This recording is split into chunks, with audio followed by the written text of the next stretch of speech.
Queridos hermanos, estamos saludándoles a todos. Saludamos a Federico de nuevo. Nos alegra, Federico, que estés por aquí. No sé si hay algún otro visitante por ahí, aparte de Eliel. Estamos como recordándoles a todos, y con esto estoy saludando a Adriel. Tuvo una clase preciosísima, está en Mateo, y estamos invitando a los hermanos que no están viniendo a la escuela dominical que se recuerden que las clases empiezan a las 11. Queremos ver si empezamos a regresar a la normalidad. Queremos que le digan a los congregados que quiero empezar una clase ya de congregados el próximo domingo. Me gustaría, Federico, que estuviera, pero es a las 11 de la mañana, Federico. Y haya que avisar a las muchachitas y a los demás de la clase de congregados para ver si empezamos ya de nuevo a coger la pista. También quería decirles que estamos en el mes del avivamiento y de la oración. Terminamos el mes de la música. Si alguno no oyó los mensajes musicales, ponga en YouTube, busque Iglesia Bautista Sion y ahí nos va a encontrar. También me gozo de ver a Omar y de ver a nuestros hermanos que estamos enfermos. Estamos bastante bien, gracias a Dios todos, y preparados para servir. Avivamiento y oración. El avivamiento, cambié el pasaje bíblico. El pasaje bíblico que estaba, quiero de todas maneras usarlo, tiene que ver con la debilidad nuestra. Es decir, mucha gente no entiende la secuencia de Romanos 6, 7, 8. Romanos 6 habla de la victoria que el pecado, nosotros tenemos sobre el pecado por medio de Jesucristo.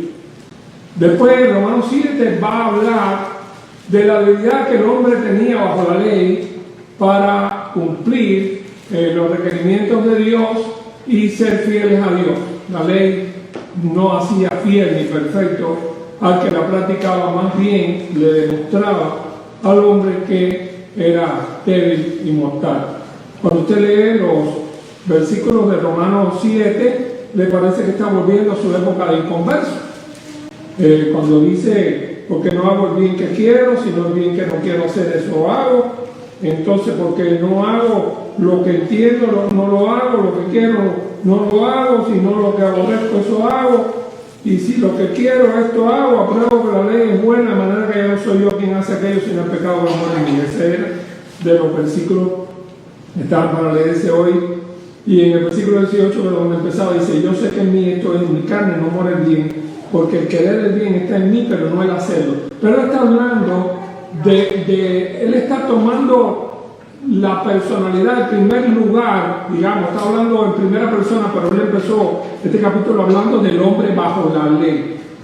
¿Cómo está el hombre bajo la ley? Fíjense si es así, que cuando él termina en el 24, vamos a decir que está dramatizando al hombre bajo la ley todavía, porque ya en el 6 habló de la victoria. Dice, miserable de mí, ¿quién me librará de este cuerpo de muerte? Y es como un interludio, ahí terminó el drama. Y entonces dice, gracias doy a Dios por Jesucristo, Señor nuestro, así que yo mismo, por la mente sirvo a la ley de Dios, más por la carne a la ley del pecado, punto suspensivo.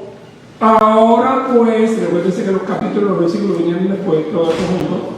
Ahora pues, ninguna condenación hay para los que están en Cristo Jesús, los que no andan conforme a la carne, que es lo que él decía, el hombre que estaba bajo la carne, que no podía vencer. No andan conforme a la carne, sino conforme al Espíritu. Si alguien decía, ay, qué bueno, puedo hacerlo malo, fíjate, hasta el apóstol Pablo no podía, no tomen mal las palabras, eso es una mala interpretación.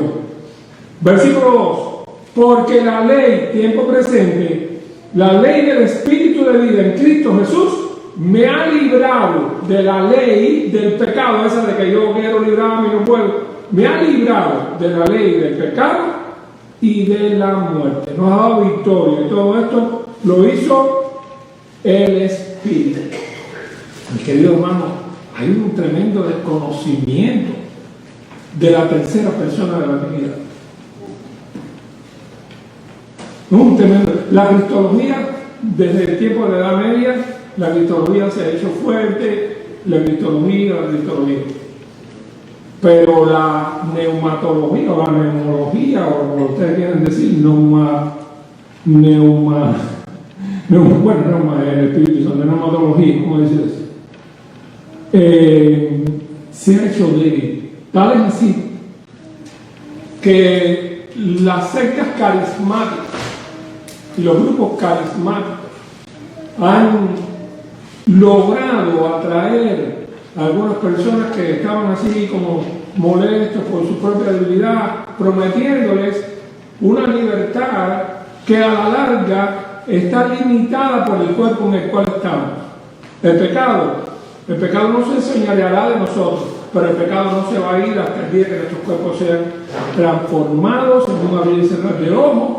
Cuando suene la final trompeta, entonces nuestros cuerpos serán transformados. Pero ahora estamos en un proceso de santificación. No estamos en un proceso de salvación.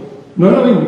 La salvación fue el día que creíste en Jesucristo de todo corazón, que te arrepentiste de tus pecados, el Espíritu Santo entró en tu vida, te selló por la vida eterna, escribió tu nombre en el libro de la vida. Pero ahí empieza el proceso que dice Filipenses 1:6, el que comenzó en vosotros la buena obra, la perfeccionará hasta el día de Jesucristo. Quiere decir que la santificación es un proceso. Es un proceso. Así que cada vez que vienen los meses del avivamiento, pues es como recordarnos de cosas necesarias para que no caigamos en el estancamiento. ¿Vio? No sé si los que vieron las películas de Rocky se recordarán que después que él ganó algunos títulos, él se tiró un poquito al abandono, y mientras que el ruso estaba allá dando carrera en medio de las espuelas, las estepas, y estaba haciendo unas fuerzas tremendas, él estaba en la bobería. El deportista nunca puede dejar de entrenar, el cristiano nunca puede dejar de entrenar. El cristiano tiene que mantenerse entrenando. ¿Cuál es el plan de la oración? Nosotros no tenemos la oración para pedir, la oración no es para pedir. La oración es un compañerismo con nuestro Dios. Así que, dicho sea esto, estamos en Romanos 12 pensando precisamente en un tema que es renovación. Versículo 2, no os conforméis a este siglo, sino transformaos por medio de la renovación de vuestro entendimiento, para que comprobéis cuál sea la buena voluntad de Dios, agradable y perfecta. Oramos. Padre nuestro, reconocemos nuestras limitaciones, reconocemos nuestra indignidad humana y reconocemos la grandeza de la gloria tuya en nosotros. Gracias porque pusiste tu espíritu y tu gloria en este cuerpo mortal, lo animaste, nos diste vida, nos diste propósito, nos has dado el poder tuyo, los dones, los frutos, para que te sirvamos con poder en el mundo. No permitas que ningún cristiano, con todas estas bendiciones que tú le das a tus hijos, esté en un rincón apagado, viendo de espectador las cosas que ocurren en el mundo y la necesidad espiritual. Ayúdanos, danos avivamiento este mes, Señor. Avívanos de verdad de corazón, aviva a cada uno y dale tu cuidado y tu fortaleza a tu pueblo, a tu iglesia Sion y a cualquier iglesia que predica tu palabra. Dice a nuestros hermanos, a los siervos tuyos, en cualquier lugar del mundo.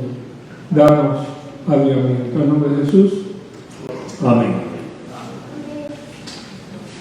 Hay etapas de la vida, ¿verdad? Yo estoy en la etapa media, es decir, en la juventud acumulada, igual que decía Adriel. Pero aún en la vejez y en las canas no me abandono, decía el salmista, ¿no?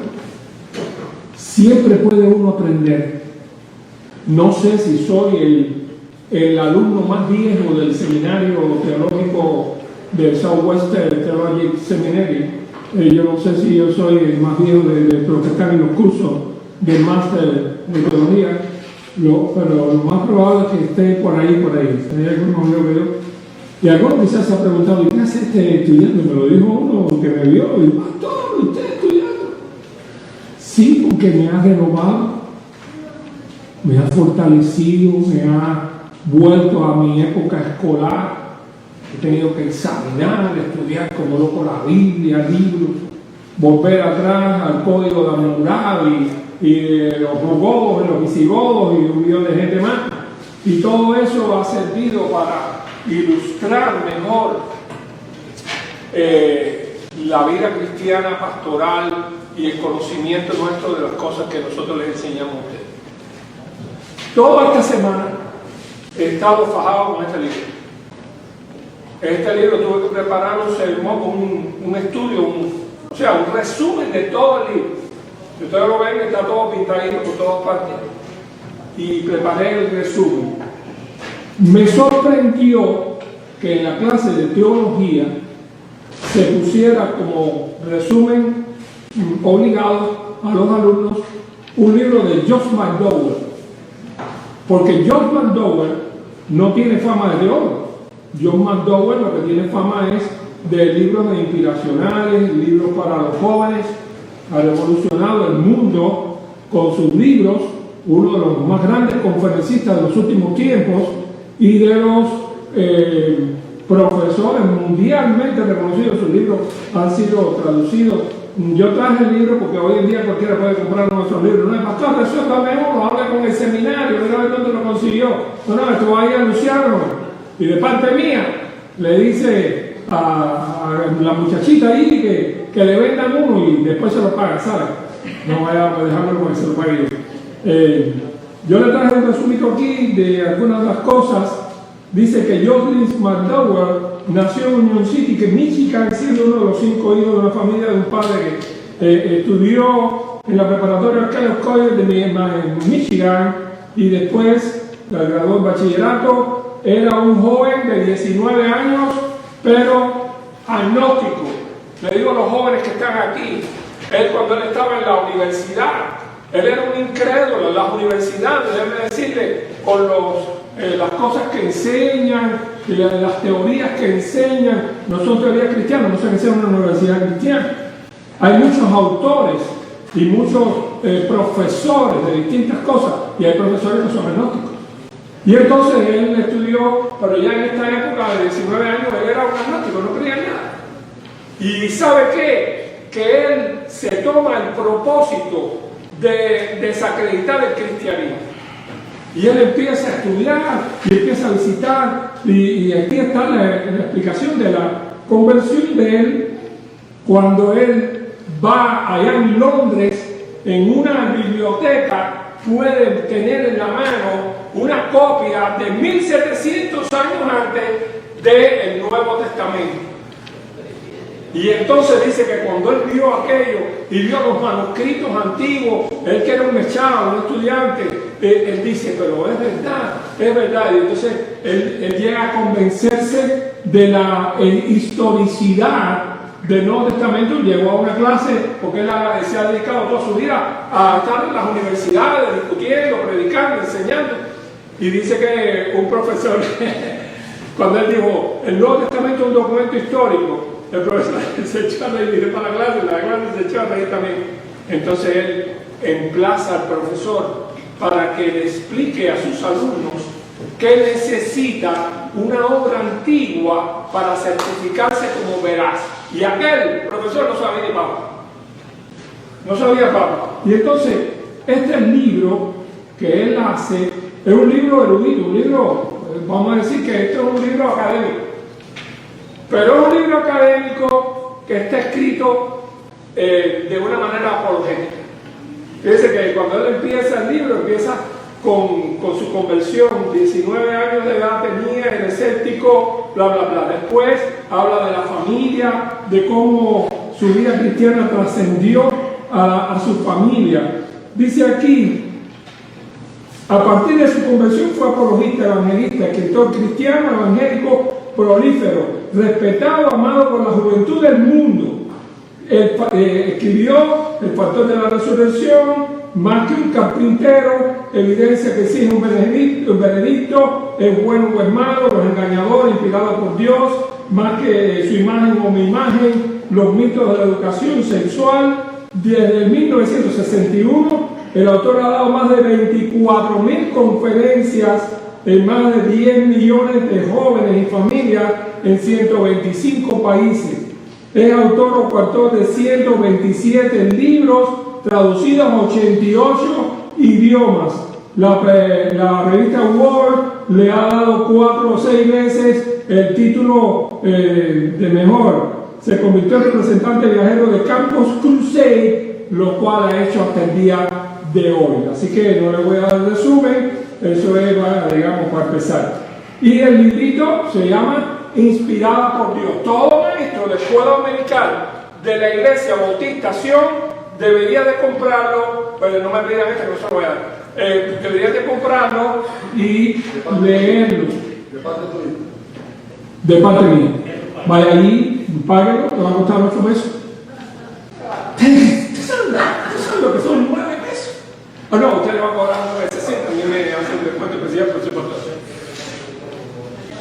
$9, mis hermanos, para que usted sepa, cuando le diga a un escéptico, es que los copistas, antes la Biblia, los copistas, le va a hablar de la Torá de Lot, que él la pagó, que tiene 22 metros de largo, y le va a contar cómo un rabino o un escriba de aquella época, el escriba masotérico, cómo tenía que preparar eso, cómo tenía que prepararlo él, después preparar la tinta, y después con una devoción casi sublime, tenía que hacer cada letra. Cada vez que iba a escribir Dios, tenía que dejarlo y la base, hacer alusión, Señor, ayúdame, para después pintar la letra y escribir Dios. Cuando la Torá terminaba, como era la copia de otra, decía, tenía que saber cuál era la letra que estaba en el medio de la Torá. Y también tenía 304.805 palabras que las había hecho a mano. 22 metros de largo. Levítico 13:33 tenía que quedar en el mismo centro. Tenía que quedar la letra Levítico 11:45. Y tenía que tener cada línea las 22 letras. Bueno, era una cosa tan exacta que no podía escribir. Vaya, si empieza a miraba el pomo de tinta, o piense, había que hacer otros 22 metros, otro manuscrito de eso grandísimo, para que ustedes sepan que cuando algún escéptico por ahí diga, pero eso, fíjate, eso, Pepito, escríbeme un poco ahí que estoy cansado. No había nada de eso.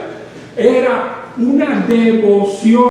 Nuestra Biblia se escribió, el texto masotérico tenía cierta reputación, pero cuando en el año 1948 se aparecieron las cuevas de Qumran, porque algunos poco se quedaron por el hueco, y aparecieron miles y miles de ánforas y todas esas cosas, apareció un texto mucho más antiguo que lo de las Biblias nuestras, y cuando lo compararon, era la misma cosa. Quiere decir que la seguridad, bueno, eso lo dice uno de los eruditos que son amigos de él y que trabajan con él compró, él pagó una pila de pesos por comprar muchas de estas ánforas y de estas cosas que tenían. Si algunos hicieron careta con los muchachos y esas cosas para la fiesta, de papel maché, y bueno, pues eso hacían con los pergaminos. Había algunos pergaminos que los tiraban en un lugar ahí donde era la cenita o precisa, y ahí los tiraban y ellos cogían y entonces los mojaban y los pegaban y hacían ánforas. Y cuando aparecían las ánforas, lo que querían los eruditos era romperlas y ver cómo podían ver los pedazos, lo que decía adentro, para tener textos antiguos con qué comparar el Nuevo Testamento y la Biblia. Querido hermano, qué devoción, qué trabajo. Nuestras Biblias son un tesoro de miles de años. Estará la tuya en alguna gaveta y que ni la miras. ¿Será que en el desconocimiento de cuánto ha costado a través de los siglos el guardar esta palabra, de cuánta gente han tratado de destruirla, cuántos martillos han chocado contra este yunque, y está ahí la palabra de Dios más difundida que nunca, el libro más leído, más traducido y más difundido en el planeta Tierra, para que venga un profesorcito de eso que no sabe nada, ni de literatura, ni de antigua, ni de nada de eso, a hacer reírte cuando tú le digas que tú eres cristiano. Por eso hay que decírselo a los jóvenes, hay que tener talleres con ellos de este tipo de documentos y todas estas cosas, para que ellos se preparen, para que sepan cuando alguien les hable de esto, aquello, para que sepan que su fe está basada en argumentos sólidos, y el Nuevo Testamento es un documento histórico, y nuestra Biblia es una Biblia bien fundamentada. Bueno, pues todo eso esta semana lo repasé y a mí me hizo ir. Así que yo quiero que pensando en esta renovación, en la renovación que nosotros todos necesitamos, cuando yo era joven no me gustaba bañarme.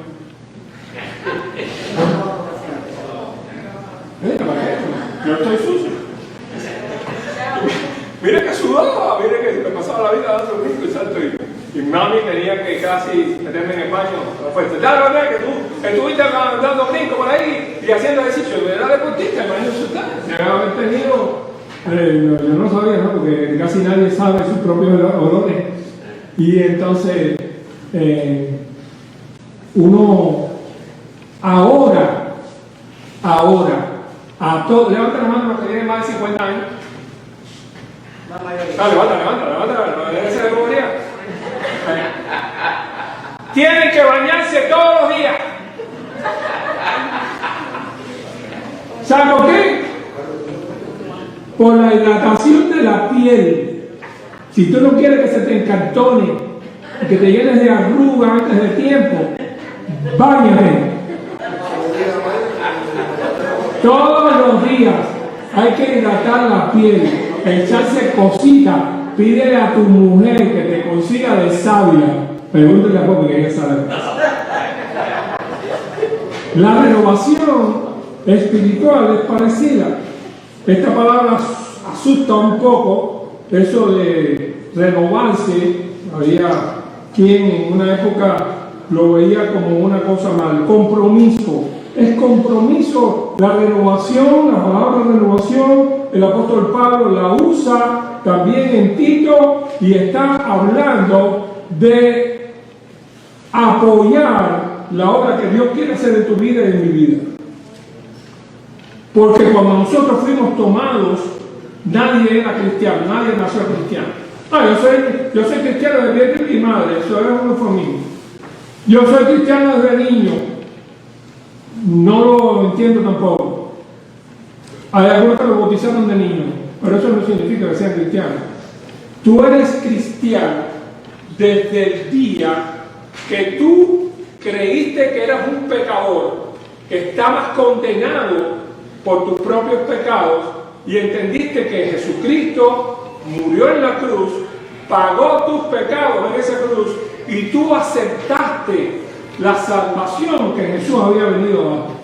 Tú no fuiste cristiano porque fuiste a la iglesia, porque mami te llevó, porque te sentías bien, tenías un grupo de amigos, porque hacíamos actividades. No esto no es un club. Aquí te podemos poner en la lista, pero esa lista no es la lista del reino de los cielos. Millones han estado en las listas de las iglesias y sus nombres no han estado nunca en la lista del reino de los cielos, el libro de la vida. Pero esa se la pone Dios allí cuando, como le digo a Nicodemo, que es necesario nacer otra vez. Pero Nicodemo era todo un profesorazo, Nicodemo era un fariseo, Nicodemo tenía un conocimiento tremendo de la ley, de Moisés y todo lo demás, y ahora viene un muchacho, un joven que no sabe ni dónde salió, le dice que es necesario nacer otra vez. Que por cierto, no sabe ni papá. Después el hombre nacer siendo vida. Puede meterse dentro del vientre de la madre, no volver a nacer. Parecía que estaba hablando con un muchacho y era todo un profesor. ¿Eres tú maestro de Israel y no sabes eso? Esta historia está en Juan capítulo 3, usted la sabe, ¿verdad? Eres tú maestro, tú tienes la posición de maestro de enseñar a él. Y tú no sabes nada de eso. Así los hay, mis hermanos. Los hay que tienen apariencia de que saben. No saben ni papa. Usted puede saber más si usted todos los días estudia su Biblia, conoce la Biblia y todo lo que no entienda, por favor, llámeme y pregúnteme. No tiene ni que venir a tocar la casa. Si toca, va a tomar una tacita de café, pero puede llamarme, pastor, estoy leyendo tal cosa y no sé qué pasa ahí. Con un gusto extraordinario me gozaré de alguien que viene a preguntar, y creo que todo maestro de la palabra debe ser así. En Romanos, el Señor está restaurando al hombre caído. En Génesis toda la creación llega a estar en vanidad de pecado. Génesis 3:17, cuando allí el Señor está buscando el pecado de la primera pareja y habla con ellos, le dice: maldita será la tierra por tu causa. Le dice a Adán: estamos maldecidos. Podemos tratar de ir adelante todo lo que queramos, pero estamos maldecidos. Dice, por cuanto obedeciste a la voz de tu mujer, a veces hay que decirle que no, y comiste del árbol que te mandé diciendo: no comerás de él, maldita será la tierra por tu causa, con dolor comerás de ella todos los días de tu vida, espino y cardo te producirá, comerás plantas del campo, con el sudor de tu rostro comerás el pan hasta que vuelvas a la tierra, porque de ella fuiste tomado, pues polvo eres, y al polvo volverás. Irremisiblemente tenemos que morir. Podemos alargar un poquito más para allá, un poquito más para acá. Hay algunos que se matan primero, haciendo cosas que no deben, tomando lo que no deben, comiendo lo que no deben. Pero lo que no podemos hacer es vivir eternamente sobre esta tierra. Prepárate, tienes que prepararte. Hay que prepararse, preparar las maletas espirituales para dónde vas, a dónde vas. ¿A dónde vas? Solamente hay dos lugares, o al cielo o al infierno. El cielo lo compró Cristo para nosotros. Voy a preparar el lugar para vosotros. Y el infierno no tienes que hacer nada. Una vez encontré un tratado que dice: ¿qué debes hacer para irte al infierno? ¿Usted sabe lo que decía el tratado? La primera página no tenía ninguna letra. Esto tampoco. La otra tampoco. Cuando abría el final decía: nada. No tienes que hacer nada. Vas al infierno de cabeza. A no ser que hagas para no ir aceptando a Jesucristo como Salvador. Es lo único que decía el tratado. ¿Qué tienes que hacer para ir al infierno? Nada. Hasta que por fin al final decía: nada, eso mismo. Vas para el infierno porque eres pecador. Puedes cambiar ese destino si Cristo entra en tu corazón, acéptalo y punto, se acabó el tratado. El tratado de Omar, tú que eres especialista en el tratado de Anita. Lo cierto que en Romanos se utiliza la palabra metamorfoste. ¿De dónde viene la palabra metamorfoste? ¿O de dónde sale? ¿Qué sale de ahí? Metamorfosis. Ok, perfecto. Es una transformación, como la sufre la rana, que primero es guajacón, parece un pescadito, y cuando éramos muchachos pues íbamos ahí al arroyo y veníamos a la casa con una pila de pescaditos y se le enseñaba a mi mamá: mira, cogí pescaditos, y dice: cuidado, botazo, que esos son ranas. Ranas, como una rana, estos son pescaditos. Pescaditos, eran ranas que todavía no hacían salir las paticas. Así que esta transformación que tú y yo necesitamos es ahora. Hay otra transformación final, que cuando suene la final trompeta antes del arrebatamiento de la iglesia dice que seremos transformados, porque la carne y la sangre no pueden entrar en el reino de Dios. Todo esto tiene que vestirse de inmortalidad. Y dice Pablo: cuando esto se vista de inmortalidad, 1 Corintios capítulo 15, entonces se dirá: la muerte ha sido cambiada en victoria. Pablo le llama nueva criatura.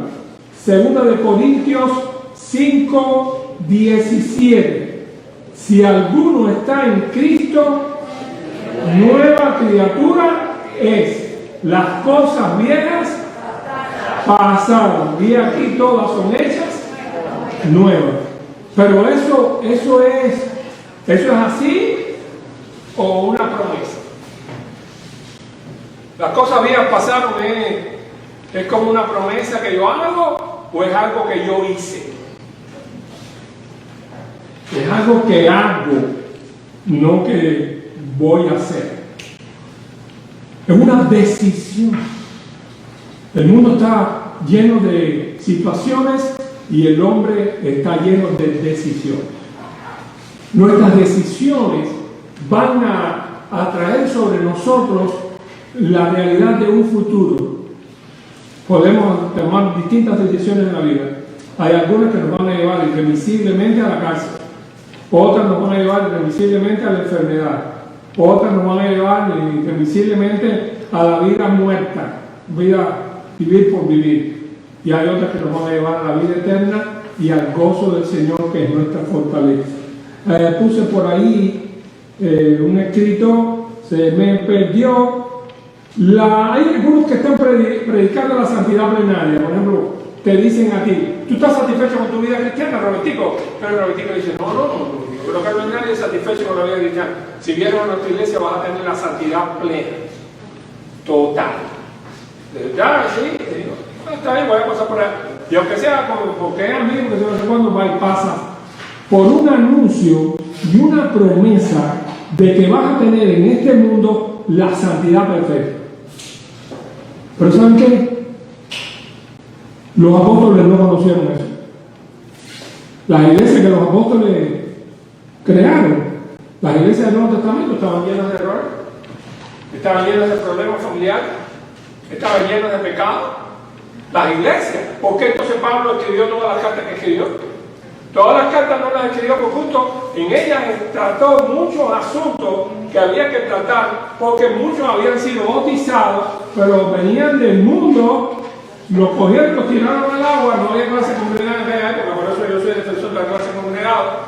Y entonces, lo que pasó es que en su nueva vida tenían que empezar a adaptarse a saber lo que tenían que dejar, lo que no tenían que dejar, lo que tenían que hacer, lo que no tenían que hacer. Esa adaptación a la nueva vida se llama renovación. Hacerla nueva, ¿verdad? No más errores, no más pecados, no más debilidades. Mucho de eso es promesa, pero no es realidad. La realidad es que es bien difícil y por eso es que existe la oración, mis hermanos. La oración no es para la lista de petición. La petición, llegó la hora de las peticiones, no es así. ¿Por qué le llamamos a este mes de la oración y del avivamiento? Porque sabemos que no hay avivamiento sin oración. Primero tiene que haber un avivamiento espiritual de búsqueda. Y antes de yo buscar, tengo que tener reconocimiento personal de mi necesidad espiritual. Hay algunos que no se han ido a hacer la prueba del COVID-19. Cuando yo le pregunto, ¿ya te hiciste la prueba? Dice, no. Y le ¿por qué? Pero no siento nada. ¿Tienen razón? Tienen razón, hasta cierto punto tienen razón. Pero le voy a dar una razón para que se la hagan. Ve a hacértela porque voy a hacer que te dio y no lo sabías. ¿Sabían eso? Algunos me dio como si fuera un catarro. Y cuando llega ahí dice, mira, no lo tengo. Y dice, no, ya te dio. ¿Y cómo? Si tiene los anticuerpos, yo no sé cuándo, pero hace cierto tiempo que te dio. Ay, pero yo mejor así que vive relajada la vida, ya te dio. Pero hay algunos que no van al médico si no se sienten enfermos. Es normal, ¿no? Es normal. Usted no va al banco si no quiere dinero, ¿no? Y va al supermercado a buscar alimento. Y hay algunos que nada más que oran para resolver un problema. Entonces la oración se convierte en el teléfono rojo que yo levanto y suena allá en la oficina de Dios. Hay alguien por ahí y allá me dicen, ¿quién eres tú? Oye, hace 1000 años que no sé de ti, ¿cómo tú andas? No, estoy bien, pero tú sabes, los problemas de aquí, la tienda, son un dolor de cabeza.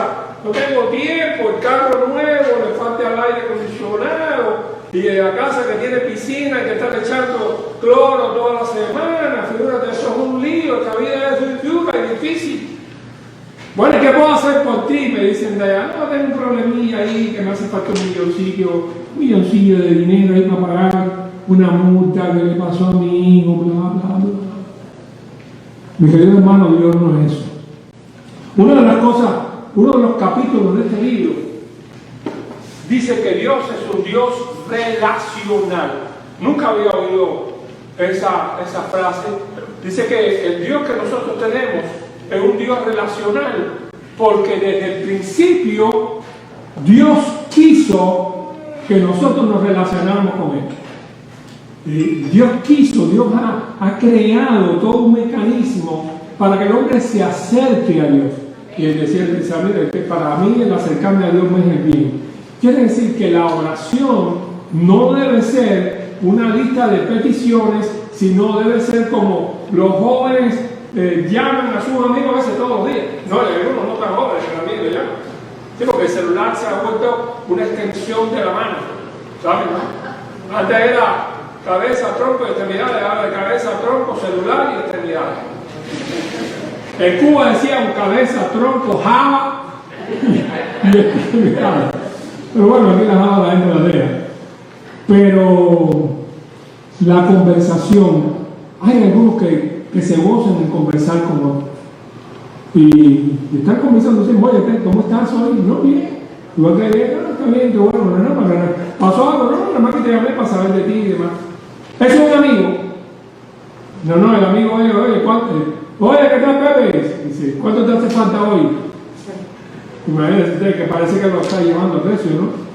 Dios es un Dios relacional. Cuando el hombre peca, desde el comienzo, en Génesis 3, ahí mismo habla de la promesa del Mesías que será mordido en el calcañar, pero él le pondrá, aplastará la cabeza de la serpiente que es Satanás. Y de eso se trata la historia. La historia se trata de Dios tratando de rescatar al hombre, rescatar a la raza. Por eso que la ley de Moisés no es el mecanismo para rescatar a la raza. La ley de Moisés fue el mecanismo para traer a Israel a su ministerio mundial. Israel tenía un ministerio mundial. Y tal fue así, fíjense si fue así, que los judíos se esparcieron por el mundo con su testimonio. Y cuando los judíos llegaron a Babilonia, penetraron la filosofía de los babilonios. Y allí entonces Arabes, Abednego, Daniel, Esther pudieron penetrar en aquel mundo idolátrico. Y fíjense si la penetración fue de mucho tiempo, que el día de Pentecostés, 50 días después de la Pascua, están reunidos en Jerusalén los cristianos, nada de cristianos, los judíos están de 15 naciones. 15 naciones, ellos habían salido, algunos de ellos, hacía 2 meses de su casa para estar en Jerusalén el día de la Pascua. Y el día de la Pascua, ustedes se recordarán que después de la Pascua, celebrando la salida de Egipto, después de la Pascua había que 50 días más tarde, por eso se llama Pentecostés. Pentecostés no viene, ni aunque esto sea pentecostal. No, hay que tener un Pentecostés, olvídate de eso. Pente era 5, Costatis decena, 50. Pentecostés quiere decir 50. Más nada. Era la fiesta de las primicias, la fiesta que se celebraba, que las primeras papas recogidas, los primeros mangos, para por eso de alguna manera se llevaba entonces como una ofrenda a Jerusalén. Y ellos estaban ahí reunidos lo mejor del judaísmo de todo ese lugar. Cuando ellos se convierten y el apóstol Pedro les predica y el Espíritu Santo se derrama y por primera vez se forma la iglesia con el Espíritu dentro, hasta ese momento no había, ya cuando ellos salen fueron los primeros misioneros autóctonos cristianos. No fueron los apóstoles fueron los primeros apóstoles predicando el Evangelio, pero ellos fueron los primeros misioneros autóctonos que salieron a cumplir la gran comisión fueron estos que allí en Pentecostés fueron llenos del Espíritu. Y a todos esos lugares donde ellos regresaron y llevaron el Evangelio, sabemos de un lugar donde se formó una iglesia, Roma, los romanos. No lo formó Pedro, y tampoco Pablo. Pablo dice, yo quiero ir algún día allá también para tener algún fruto de ustedes. No fue Pablo. ¿Quién formó la iglesia bautista? La iglesia. Sí, los bautistas a través de los siglos, dice Nietzsche, ¿no? ¿Quién formó la iglesia cristiana en Roma? Se supone que fueron esos romanos, cretenses, árabes, toda esa gente que estaban en Pentecostés, capítulo 2, versículo 1 de Hechos de los Apóstoles, que después de convertidos regresaron, le hablaron a sus amigos, hicieron un grupo de judíos por Jesús, y entonces cuando vino a ver se convirtió en una iglesia. ¿Qué cosa era? Un judío mesiánico, más nada, empezaron ese camino. Ahora, el problema es que ninguna iglesia del Nuevo Testamento, ni Corinto, ni Galacia, ni Filipenses, ni Tesalónica, tuvieron la santidad plenaria. Así que cualquiera que te diga, no, mira, mi iglesia es santa, perfecta. Fíjate eso. Si lo dice, entonces ya yo sé que tienes un problema más grave, eres un hipócrita, eres un mentiroso, porque la santidad plenaria la tendremos en el cielo. Mientras tanto estamos luchando. Y es por eso que estamos en el medio del avivamiento de la oración.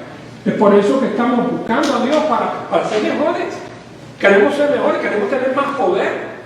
El Espíritu Santo vino y los apóstoles tuvieron que estar orando 10 días. El Señor Jesucristo les dijo, quedaos en Jerusalén, nadie se vaya a ningún lugar. No, que vamos a predicar, no, ningún predicar.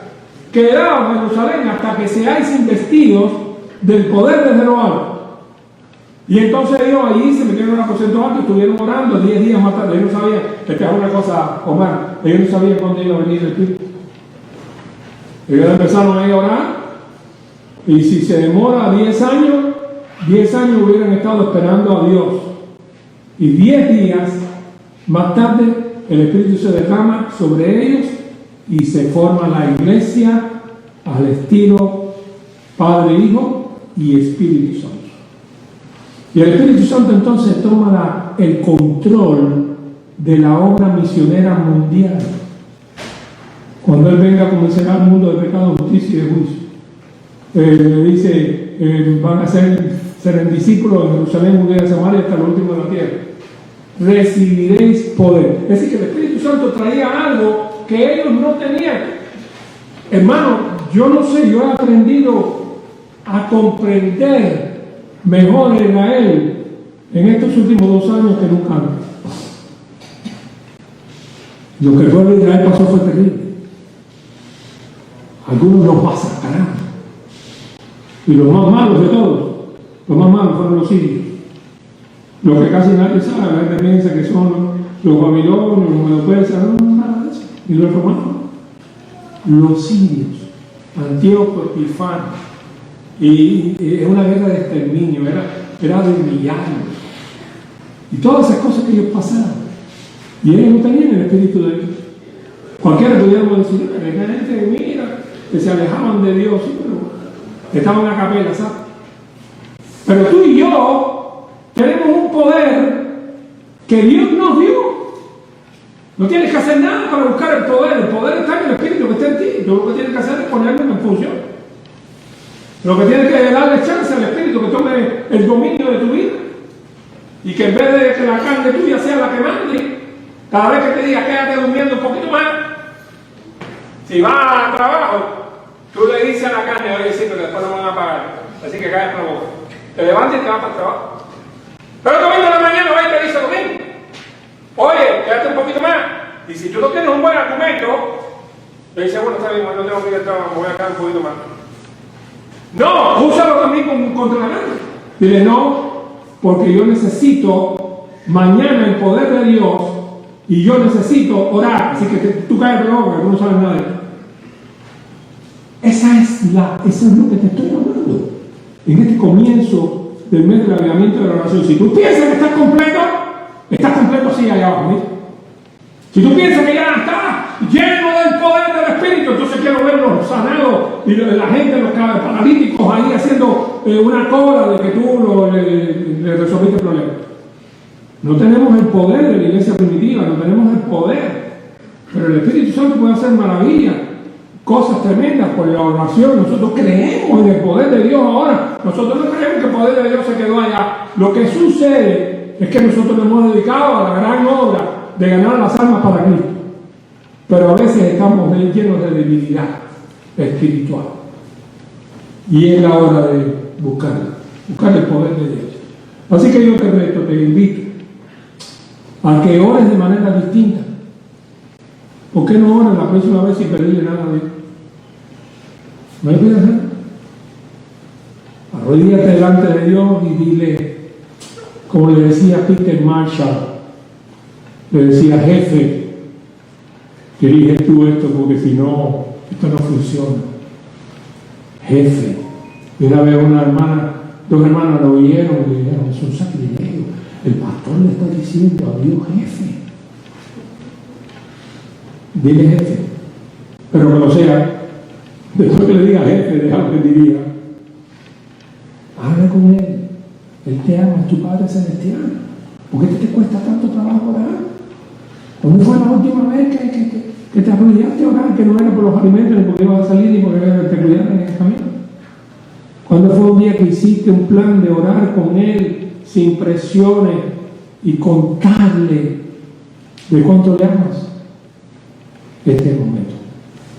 Dios quiere, mis queridos hermanos, que podamos tener avivamiento espiritual, y entonces va a pasar como pasó con los apóstoles, como pasó con los de Pentecostés. Cuando usted está lleno del Espíritu, la carne no tiene nada que decir. Quien dice el Espíritu. Es como cuando uno está en el primer amor. Esa es una de las cosas. El primer amor le da a uno un entusiasmo por el Evangelio, que cualquier cosa le parece poco. Por eso cuando estudiamos Apocalipsis 2, le dice a la iglesia de Éfeso: tengo contra ti una sola cosa, mira, tú has trabajado, tú trabajas como loco más que otro, ¿sabes? Haces esto, lo otro, pero hay una cosita que tengo contra ti, que tú has perdido tu primer amor. Ahora, tú te puedes analizar cómo perdió el primer amor, y hacía todo lo que hacía, lo hacía por responsabilidad, pero no tenía el amor para hacerlo que tuvo antes. Y ahí es donde yo quiero llamarte. Pregúntale al Señor qué puede pasar, qué puede hacer para ponerte un suero de gozo, de amor, de entusiasmo, sin que haya que estarte hablando con una cadenita, que tú puedas salir al frente y decir: síganme, que yo voy a seguir a Jesús. Dios quiere, mi hermano, que este mes sea fructífero. Recuérdense, consiguen el librito en esta semana, no me lo pidan, que no lo presto. Y espero, eso es jugando, ¿no? Pero traten de conseguir el suyo. Dios les bendiga. Si alguno no tiene los 9 pesos, yo se los hago. Con tal de no prestarle se lo hago. Pídele a Dios. Esta noche conéctense para que escuchen más sobre el avivamiento. He predicado más sobre esto que ninguna otra cosa en mi vida. He escrito más sobre el avivamiento y el Espíritu Santo que sobre otros temas cristianos. Hice una secuencia para los varoniles que se llamaban los avivamientos del Espíritu Santo después de los apóstoles. Y eso se convirtió en una secuencia que escribí de muchos avivamientos que la iglesia ha tenido en el mundo. Así que Dios quiera que tú puedas tener un avivamiento en ti, en tu familia, que la Biblia no esté perdida, que se sepa cuándo se ora, cuándo no, que no se coma sin orar, que no se salga sin orar, que la oración se convierta en parte activa, que Dios tome, llegue a tu casa y se mude contigo. Dios. No la iglesia no va a poder mudarse, Dios. Así que el Señor te bendiga. Vamos a tener una palabra de oración y vamos a rogarle a Dios que nos dé ese avivamiento que necesitamos. Querido Padre, nosotros venimos delante de ti porque sabemos que necesitamos avivamiento. Estamos metidos a veces en tremendísimas presiones humanas de distintos tipos, o nosotros, o la gente que nosotros amamos y queremos, a veces familias, otras veces situaciones eclesiásticas, la iglesia, en fin, la salud, tantas cosas y tantos motivos presionan nuestra vida para que también nos quede fuerza, entusiasmo y poder para salvar a las almas que están perdidas. Te ruego que tú bendigas y fortalezca a cada uno de estos nuestros hermanos que están aquí. Si alguno no está aquí porque está enfermo, visítale allí donde está, especialmente de nuestra congregación, donde quiera que esté un hijo tuyo que clama a ti por ayuda, que puede encontrar en nosotros el apoyo en oración, y nuestra vida sea una vida que te agrade a ti, Padre. Oramos por las autoridades de nuestro país como nos han enseñado, por el presidente, oramos por las elecciones que van a ocurrir, oramos por todo esto que incide en las leyes que nosotros vamos a tener que acatar. Te pedimos que todo esto esté dirigido y que este país que te conoció desde temprano, desde su fundación, pueda, Señor, adorar en tu altar, que tú seas el Rey y el Señor también de los Estados Unidos. Te pedimos que nos perdones las veces que nosotros hemos olvidado servirte con todo el alma. Ayúdanos, perdónanos, dirígenos. Oramos en el nombre de Jesús.